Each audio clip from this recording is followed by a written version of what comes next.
Let's discuss the situation now with James Dorsey, Adjunct Senior Fellow at the Rajaratnam School of International Studies. He joins me from Singapore. Welcome again, James. We're a week in. We've got a kind of a clear assessment of how this military conflict is going.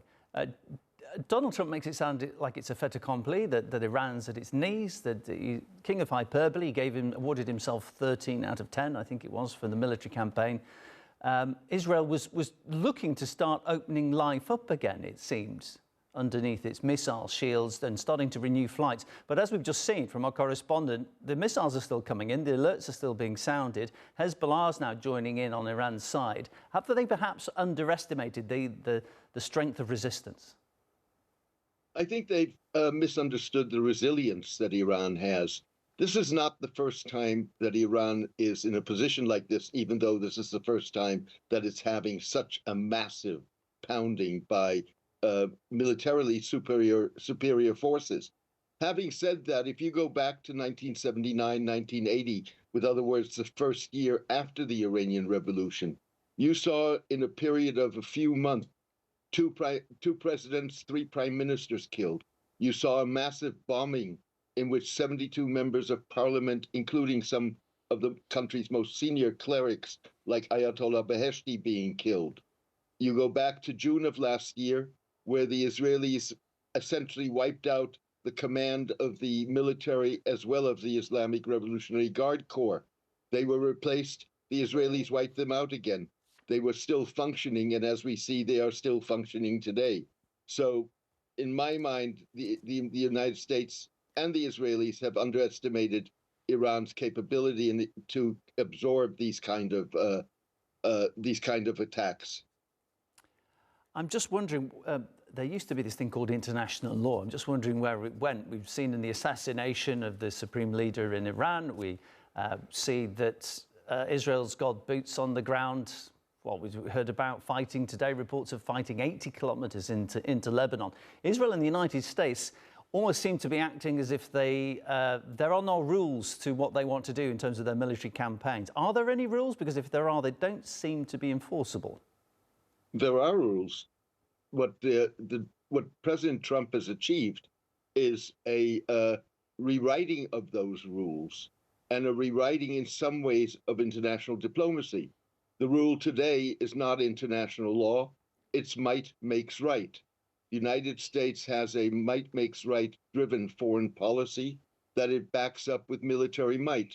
We've seen that in Venezuela. We've seen that to a degree in Panama, and we've seen that with Greenland. And if you look at international diplomacy over the last 14 months since Trump came back to office, it's about Trump. Countries try to get on or try to avoid getting on his bad side or try to earn brownie points. He is at the center of a web. For good or for bad, that's quite a success. Moving forward, is this setting a precedent now, this might makes right, that actually certain leaders, for example, Russia and China, may just be sitting back and absolutely loving what they're seeing? President Putin can say, well, we're in Ukraine, might makes it right. Xi Jinping might be saying, well, if we do go into Taiwan, so what? It's not worse than anything the United States has done, and we've got the might, we're going to make it okay. You could argue that Vladimir Putin set the precedent when he invaded Ukraine in 2022. As a matter of principle, yes, the argument could be applied to Taiwan. I think what the difference here is that the Chinese are going to take U.S. responses into account, and therefore they may temper what they may or may not want to do. Trump doesn't do that. He believes that he is the head of the most powerful state in the country and in the world, and in many ways he is, and that he has the most powerful military, and therefore has a freedom of movement and freedom of maneuverability and action that few others have. Piece of string question this. When does this end? Because no one seems to understand how it ends, so it's difficult to say when it will end.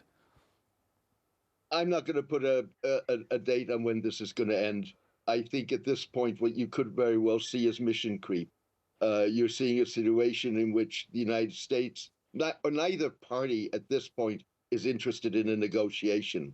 Victory for Iran is survival of the regime. As long as the regime survives, it doesn't matter if you have the second, third, or fourth supreme leader after the earlier ones were killed. As long as the regime survives, that is victory. As long as the regime survives and does not produce a leader that's cooperative with the United States, that's actually a defeat for the United States and Israel. James, appreciate you coming on. James Dorsey from the S. Rajaratnam School of International Studies.